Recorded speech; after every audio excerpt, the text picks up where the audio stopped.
Lénaïque, on le disait, c'est toujours aussi compliqué à Bruxelles au sommet européen. Les 27 tentent de sauver le plan de relance post-coronavirus, mais pour le moment, en tout cas, c'est un échec. Oui, et la situation s'est encore plus tendue cette nuit. Isabelle Horry, Emmanuel Macron et Angela Merkel ont claqué la porte d'une réunion avec ce qu'on a appelé les pays frugaux et ils ont finalement failli rentrer chez eux.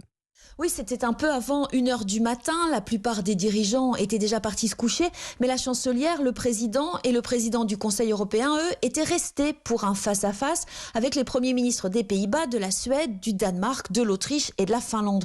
On le sait, ces pays cherchent depuis des jours à réduire au maximum l'ambition du plan européen. Après plus de 48 heures de négociations, ils ont obtenu des concessions. Mais ça ne les adoucit pas. Ils exigent encore des coupes inacceptables pour le couple franco-allemand. Angela Merkel et Emmanuel Macron ont donc décidé de jouer la dramatisation. Ils sont rentrés à leur hôtel plutôt que de continuer à discuter. Déjà en début de soirée, ils avaient eu une première explication musclée avec le Premier ministre des Pays-Bas, le plus raide de tous, sans résultat concret. Malgré tout cela, le sommet est censé officiellement reprendre à midi. Mais ce matin, le président et la chancelière vont faire le point. Ils vont décider s'ils jettent l'éponge provisoirement ou s'ils continuent. Les précisions d'Isabelle Horry, correspondante d'Europe 1 à Bruxelles.